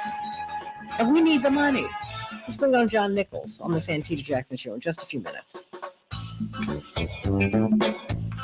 I mean, come on, Todd, $3.5 trillion in assets, and you, Mark, you can't find 60% of it? Who is allowed to do that? That's $2.1 trillion. Hello, that's $2.1 million. A trillion is 1 million times 1 million. Come on. I'm with you. But when you say you can't find it, that's one thing. Oh. But the bigger question is, where is it? Because it's out there. Of course, that's the bigger question, but you got to first ask this question. I mean, my thing is, wait a minute. You mean to tell me y'all flunked 1, 2, 3, 5 5 audits, and and by the way, 60% of $3.5 trillion in assets, we can't account for them. Huh? But I think we really need to. Yeah, I think we need to really ask ourselves seriously, even with an audit, do we really expect honest answers, or really expect to get them to voluntarily turn over the information that we need? I mean, I think, it just needs to be shut down, the entire operation. And I know the country's not ready for that isn't willing to hear that. But if they're serious about dealing with it, that's what's got to happen. They better get serious about dealing with it. And it really puts our House of Representatives in a very awkward position of their responsibility, because we have this conservative majority there, and their principal responsibility is financial, right? It is taking care of the money. And Ms. Wells and Mr. Nichols are on. They should be investigating this. But the problem they're going to encounter is that if they start investigating the military and the spending, then they're going to be viewed as being anti-military, which they don't want to be. But if they don't do it, then they're anti-accountability for finances, which they don't want to be. So it's going to be interesting to watch the two-step that they try to perform in dealing with this issue. Well, I mean, and also when you ask the Pentagon anything, you don't need the best end. Let's put it where it is, okay? And I'm sick of that too. This is it's ridiculous. It is ridiculous. When they killed John Kennedy, Dr. King said, "I won't make it through the decade," and he didn't. And he didn't make it. Not when he was fighting segregation. No, not when he was fighting for voting rights. Housing rights. No. When he came up against the military-industrial complex and led that march in Central Park of more than 1 million people that frightened the bejesus out of the military-industrial complex, as they said that he could become the most powerful anti-war voice in the world. And at some point, we ought to be sick of that. Every person of peace we take out. It's just ridiculous. It's ridiculous. I'm tired of it. Here you got all at Push every day. We're dealing with people who can't get enough food. They have schools. They don't have computers. We have an American infrastructure that's 100 years old. This is ridiculous. Ridiculous. Hey, John, you got me mid-rant. And it's cold in Chicago this morning. I've heard you mid-rant. Is it cold? A few times, and I'm cold. Well, no, I'm okay. I mean, I'm not okay. Right. Praise the Lord. I'm okay. But that's not right. It should be warm in summer. Well, now okay. It should be, but I promise everything there is. 10 seconds. I promise you before the Lord, it is not warm here today. But Stand by, please. Chaparral, I'm going to come to you very quickly, okay? Thanks, Santita. Thanks so much. Change the world, change the world. We can change the world. We can change the world, change the world. This is the Santita Jackson Show. War and hate to a place of love. It's not too late. Gotta save the children. We can't wait. Let's change the world. Hey, everybody. Welcome back to the Santita Jackson Show, Tuesday, June 27th, 2023. So honored to always have with us, when he is not someplace in the world where he does not have access to a phone, John Nichols, national correspondent for The Nation magazine. Everybody, always so glad to have him with us. But before we go to you, John, and we encourage you to get this tremendous book. It's okay to be angry about capitalism. He and Bernie Sanders pulled it together to become a bestseller. It's okay to be angry about capitalism. You've got to read it.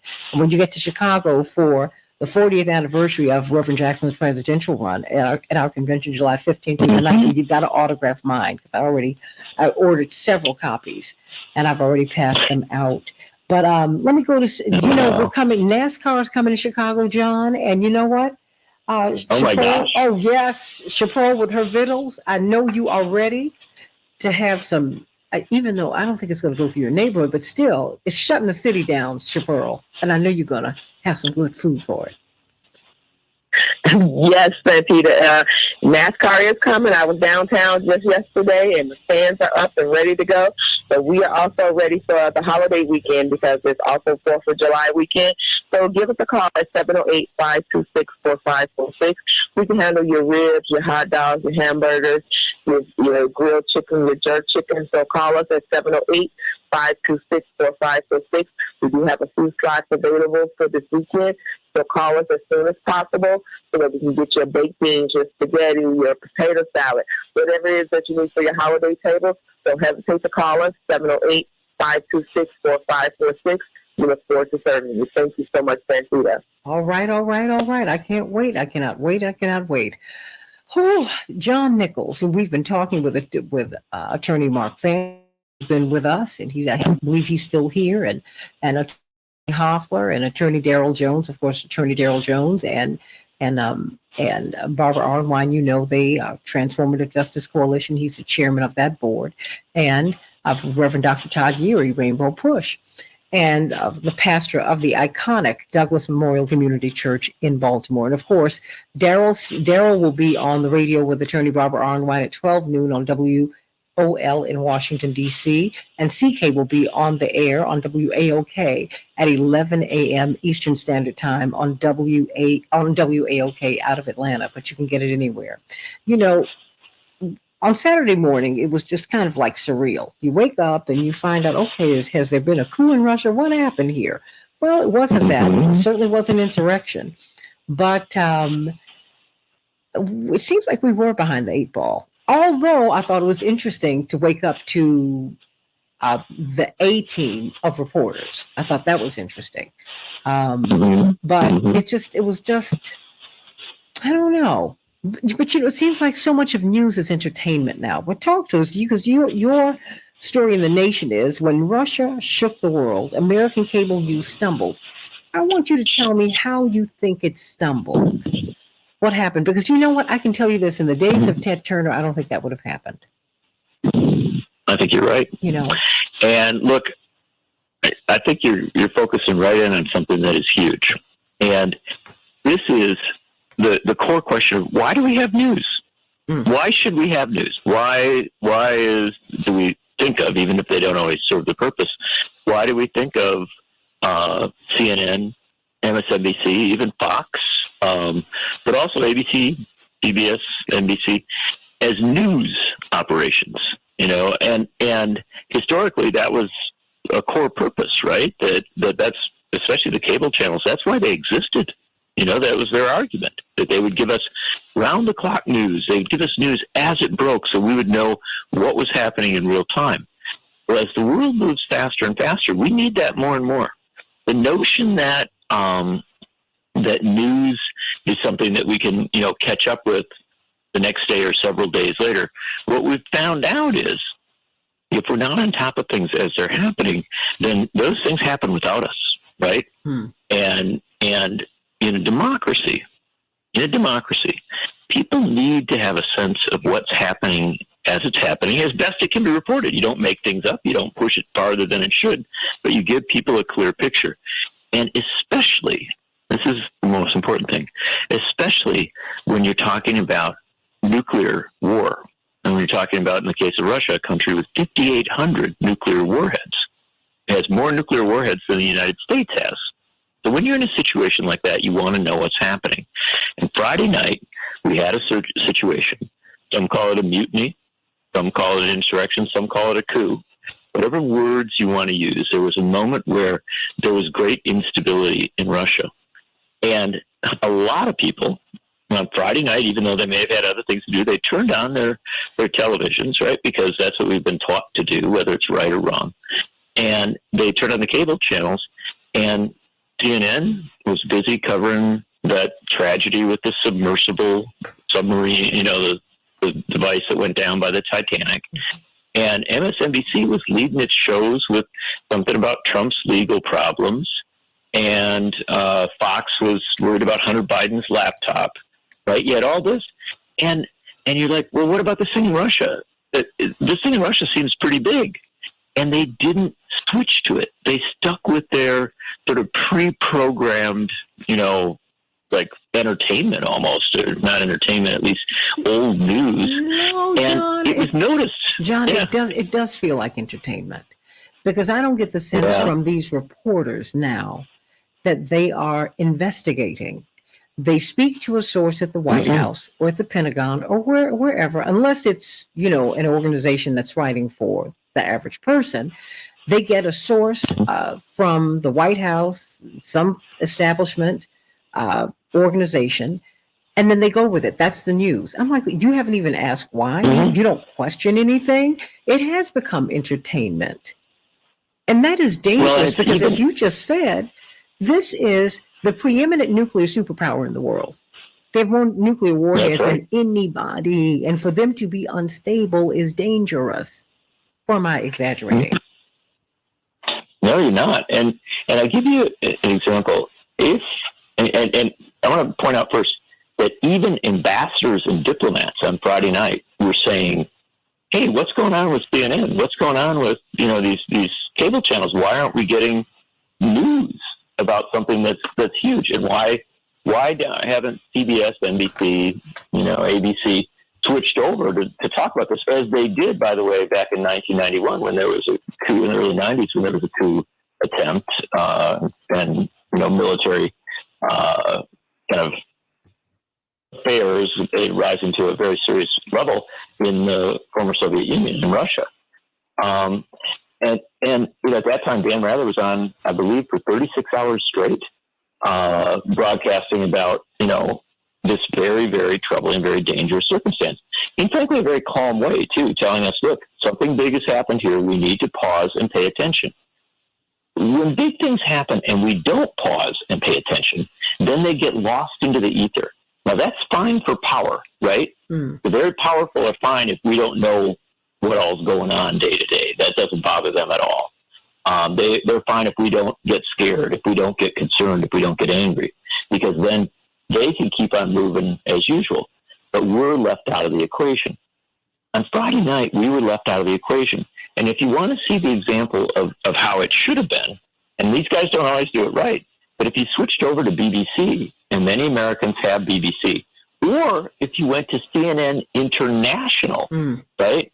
Not CNN Domestic, but CNN International, you were getting real-time coverage, which was very intensive, and which, literally was, had lots of detail, lots of experts, reports from on the ground in Ukraine and in Moscow. And it was very compelling. It was very powerful, but it also told people what was going on, and it gave people a sense of what mattered. This is the problem we've got. Too many of our news networks now make a decision. They say, our rapid research tells us people are very interested in this story, so we're going to stick with this story of Trump's legal problems or Hunter Biden's laptop or the submersible, because that's what we think our viewers want to see. Well, the problem with that is news shouldn't be what you want to see. News should be what matters the most, right? What maybe you don't want to see, maybe the things that really do trouble you. But even with those that stories, then causes you to be engaged as a citizen. Yeah, because even with those stories, they're not covering the aspects that I think are more pertinent. No. I mean, it's not about Hunter Biden's laptop. It's about what was in the laptop. I want to know, okay, you do business in Ukraine. Is there a business conflict? I mean, I think that's legitimate because we're at war there now.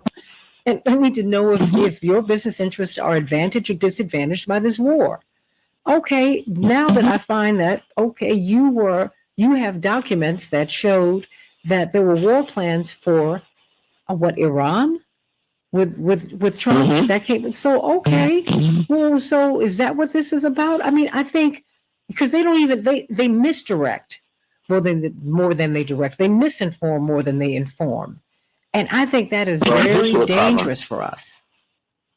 Well, here's where the problem really comes into, and it is that they tell you what you want to hear again and again and again, right? And so you tune to one of the cable networks and you're going to hear, one line of reasoning. You turn to another, you're going to hear another line. I understand that, and I don't even fault that per se. But then they have, kind of the same talking heads night after night saying often often the exact same thing. Wait a minute, and night they're after wrong. night. And they're wrong, John. Often. John, they're often wrong. Yeah. And why not on that Friday night? I know it's Friday night, tough night in the summer and all this stuff like that. But when you've got a deeply unstable situation in a nuclear power, one of the two countries that clearly has the capacity to destroy the planet, right, in an instant, in a matter of seconds, right? Isn't that the time at which to say, hold it, we're a news network. I know we've got all these other things going on, but we're a news network. Shouldn't we shift over immediately to giving people the information they need in real time? Now, I know that you can, I know a lot of people, right? You're on social media and you're scrolling through Twitter or you're scrolling through other sources, and you can get a lot of information there, but it isn't necessarily right. And I saw it on Friday night. I saw, all sorts of wild claims going all over social media. That's why you have news networks, right? When people are desperate for information, they're supposed to pause in those moments of great, import, of great challenge, of great threat, and say, hold it, now we're going to have to pay attention to this.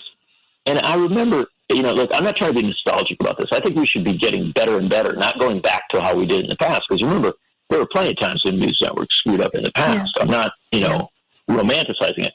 But I do recall, to give an example of Dan Rather, there was one time, I think it was during the Iraq War, where Dan Rather stopped. He paused, and he looked in the camera, and he said, look, I want to just... Miss Jackson, can you hear me? For a second here and explain. Hello? This is a war situation. People are being killed. Americans may be killed. Miss Jackson? Another country may be killed. And that's why we need to pay attention to it, because this is, not just our tax dollars, but our wealth, all of this, our treasure, our human treasure, and the human treasure of other countries coming into conflict, and we need to pay attention to it. And when you don't pay attention to it, right, when you just let these things happen without an intensity of coverage, without a sense of urgency, that's when power gets to do whatever it wants. Well, is that where we are right now? I worry about it. I worry about it a lot because, I don't think we have a sense of perspective. There are things going on that really are earth-shattering, right? That matter. And we talk about, now we're talking about initially here in a war and peace circumstance. Bob and Chesney have written a lot of books about, all these issues. And one of the things I always come back to is one of the ongoing urgent realities in America is poverty, right? We are an immensely wealthy country, and yet we have a very high level of poverty, and especially poverty among children. And why wouldn't we, as a country, focus on that with an intensity, right? With an urgency? Well, because we say, oh, well, that's just reality, right? We're always going to have the poor, right? In a country as wealthy as the United States, that doesn't have to be the reality. That could change. And let me tell you something. If all of our news networks, and that's not just the cable, but broadcast news networks, if every night they treated poverty as an urgent story, as urgent and intense a story as the tragic sinking of that submersible submarine device, as urgent as they cover Hunter Biden's laptop, as urgent as they cover Trump's legal troubles, if they covered poverty with that sense of urgency, night after night, experts coming in, reports from the field, details and stuff, don't you think in just a matter of weeks we'd have an outcry in America to do something about poverty? Well, yeah, and if they cover the pertinent aspects of those stories, they cover aspects that we can dismiss or embrace culturally. That's right. But they don't cover the pertinent aspects. And so that is why corporate media is more mistrusted than ever before. Some people who stuck around to listen to you. Just Mark Fancher, why don't you respond to what you just heard? Is Mark there? Or has everyone been put on mute? Okay. Well, CK? I think. Well, they're still listening. I'm just wondering where does that? Santita. Okay. I'm sorry. There's somebody. Okay. See, Attorney C.K. Hoffman. Okay. Very, very quickly. Why don't you respond to that?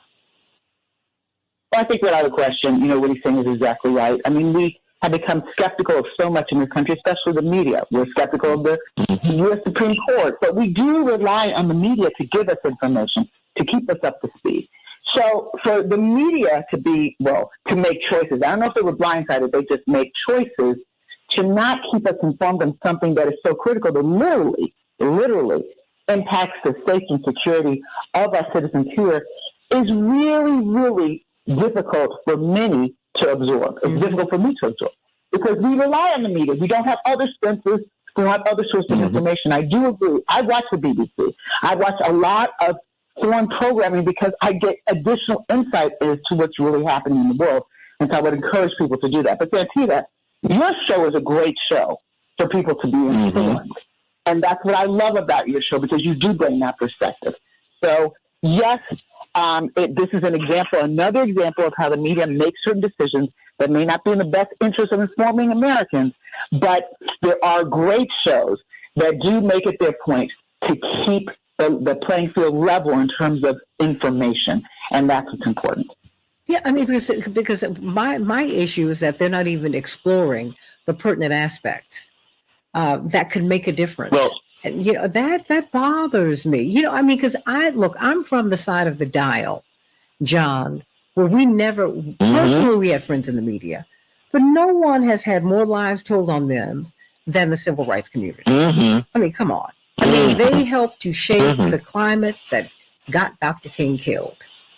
And then they decide not to report anything that you do. They make that decision, like they make the decision on poverty, like they make the decision on student loan debt, because of course corporations, which are the banks, they're not going to support these kids these kids and these adults getting any relief. And when it comes to matters of life and death, which is what war is, I'm like, are you serious? Well, and CK just hit on something really important there. She said, I watch other news from other countries to get a perspective, right? To get some ideas. That's valuable in and of itself, right? Because we want to hear many voices from many different places.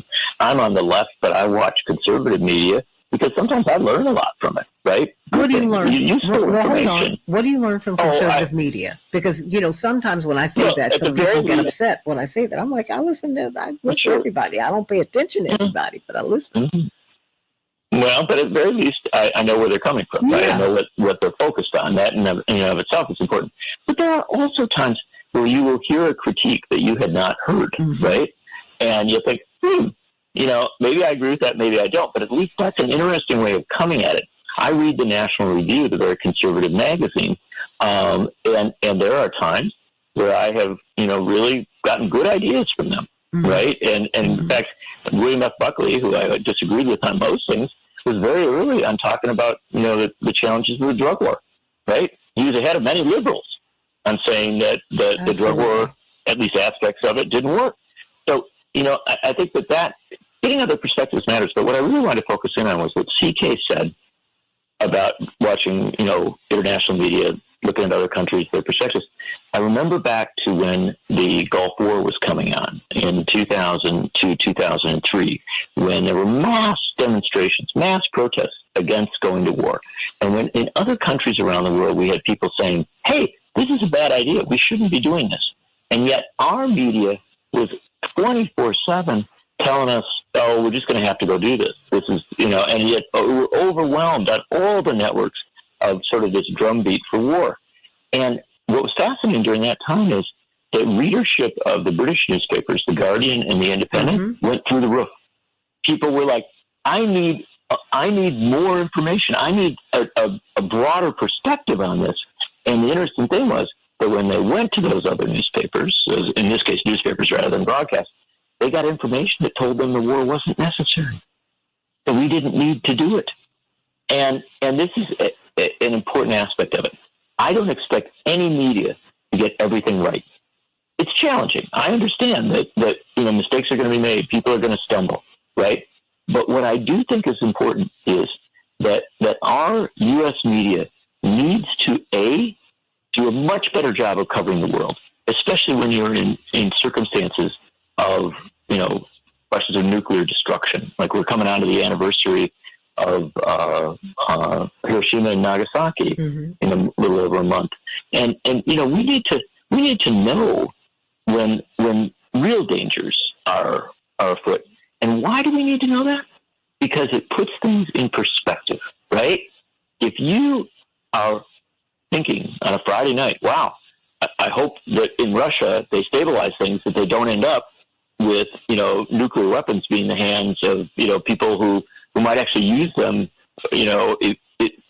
in immediate moments or in, an unstable moment, things like that. If you think of that, then you start to think about nuclear weapons in a much more thoughtful way, and maybe you might start to think, I haven't heard a lot about disarmament recently. Shouldn't we be talking more about disarmament, and getting rid of nuclear weapons? Well, but John, and the way that happens is if we have the discussion. And we also have to demand that even in corporate media, that you have a John Nichols, a Medea Benjamin, a David Swanson, a David Gibbs, a Bryce Green, a Code Pink, a real people who are peace activists. Daniel Ellsberg, yes, Norman Solomon, Jeff Cohen. They need to be on there. You all can take the case to the people.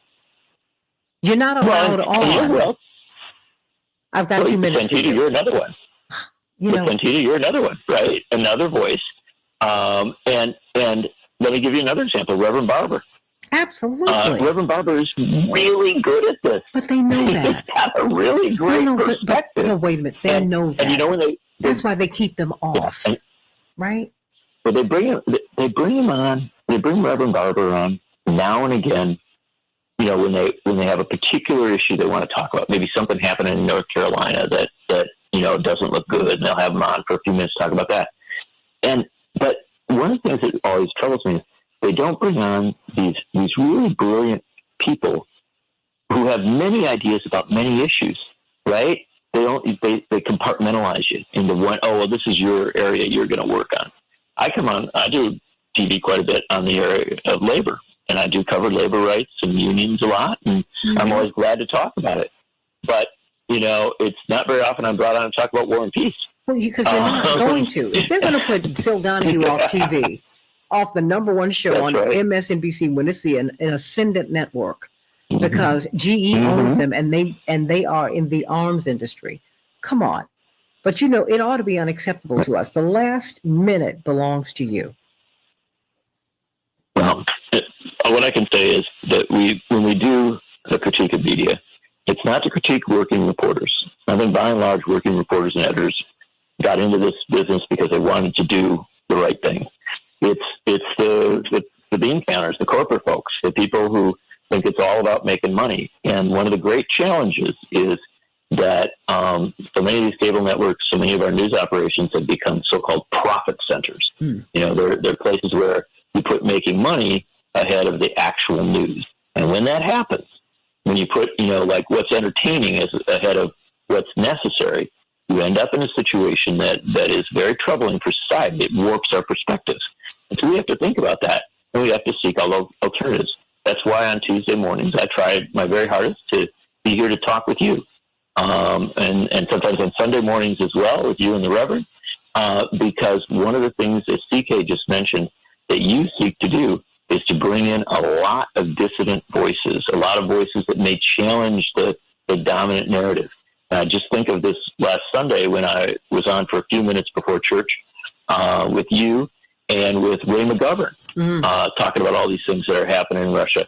And, I'll tell you, where else on Sunday morning did you have Ray McGovern, former CIA analyst, talking in deep and I thought very thoughtful detail about what was going on in Russia and all these things that were happening. So I guess the bottom line is I would say to the people that are listening today, keep listening, because there's very often you're going to get more information and deeper information on this show than you will on a lot of operations that have billions of dollars, right, or huge amounts of money, but don't always spend it in the right way. Well, and Joan Esposito and Patty Vasquez and Tom Hartman and Stephanie Miller and Julianne Malvo and C.K. Hoffler and Attorney Daryl Jones and Barbara Arnwine and you as I read you in the nation and other places. We need these voices and we need your support, everybody. So please join us along with John, who is one of the first persons to sign on to the Jackson campaign. It's been 40 years, July 15th through the 19th. We will be at the Rainbow Push International Conference. You don't want to miss it. It's going to be great. In the meantime, I hope you have a great day. If you're in Chicago, cover up because it is chilly outside. I'm about to put on some more clothes before I go out here because it is freezing right now. And you know how I am about the colds. Sending everybody so much love. Have a great day. Alex, thank you for a great show. God bless you, everybody.